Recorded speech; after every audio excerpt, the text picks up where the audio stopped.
পোড়ামাতলা মন্দিরে এসে উপস্থিত হয়ে গেছি। এটি হলো আমাদের 6 নম্বর দর্শন পোড়ামাতলা। আমরা এখন প্রবেশ করতেছি ভিতরে, পোড়ামাতলা দর্শন করব।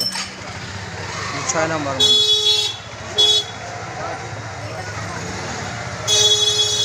আসুন।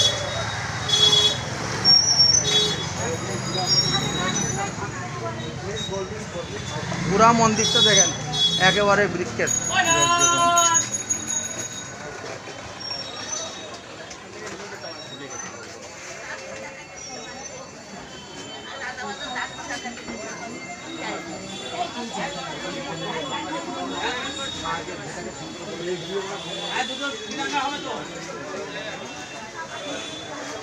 এই দেখেন, এদিকে আসুন, দেখুন দেখুন পুরা মন্দিরের উপরে দেখেন বট গাছ, আর জ্বর দিয়ে দিয়ে নিচে ফুটাইছে, দেখেছেন?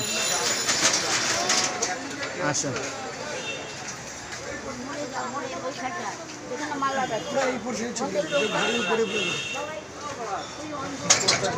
এইখান থেকে দেখো, এইখান থেকে দেখো, একটু ভালো করে চেয়ে দেখো না। মন্দিরের মাথা থেকে বট গাছ, মন্দিরের মাথার থেকে বট গাছ, আর ওই গাছের জোয়ার থেকে এইখান থেকে দেখেন নিয়ে বেঁচে আছে। কত বড় বট গাছটা, কয় লক্ষ কুইন্টাল ওজন হবে, কত লক্ষ কুইন্টাল ওজন হবে চিন্তা করেন তো।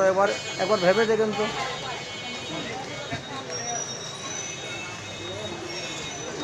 মন্দিরের সামনে সাইকেল মাথা রাখে। আসেন।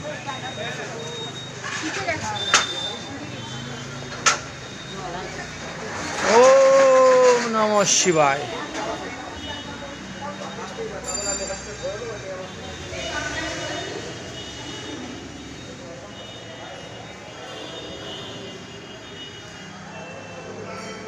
বাবার সঙ্গে মানুষের ছবি তোলা নিষেধ।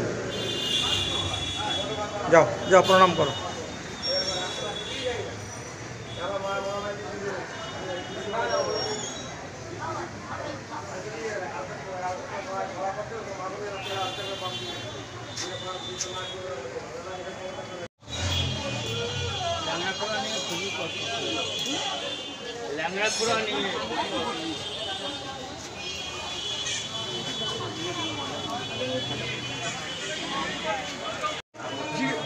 এক সাইডে রাখো, জুতোগুলো এক সাইডে রাখো।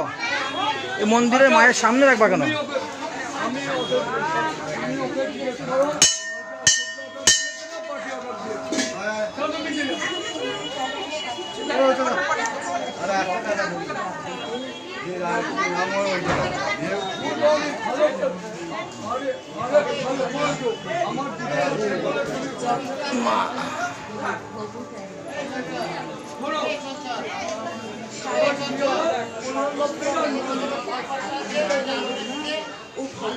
এই বট গাছটা দেখেছেন, একবার গোড়ার থেকে উঠেছে। আর বট গাছেরই চতুর্দিকে দেখেছেন এই যে জটের মধ্যে, এর মধ্যে মা। আর ওটা মহাদেবের মন্দিরের মাথার উপর থেকে উঠেছে। আর এইটা গাছ থেকে গুফা, গাছ থেকে গুফা। একটু ঘুরে আসো, ঘুরে আসো, ঘুরে আসো, পরিক্রমা করে আসো, দেখে আসো। দেখেছ? ভালো করে দেখে আসো কি সুন্দর গাছের থেকে গুফাটা হচ্ছে।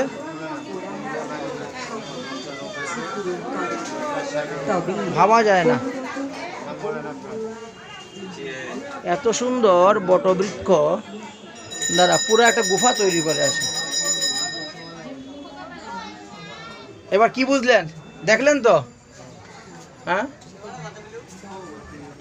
চতুর্দিকে বৃক্ষ, মধ্যেখানে কি সুন্দর গুফা হয়ে গেল।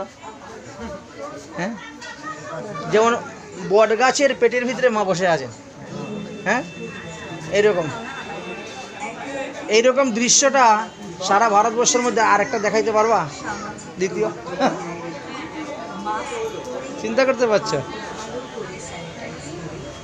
দেখলেন তো সম্পূর্ণ বট গাছ, আর ভিতরে যান কি সুন্দর।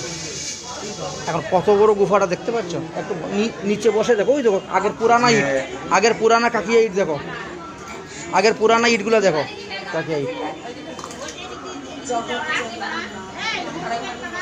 এই হলো পোড়ামাতলা।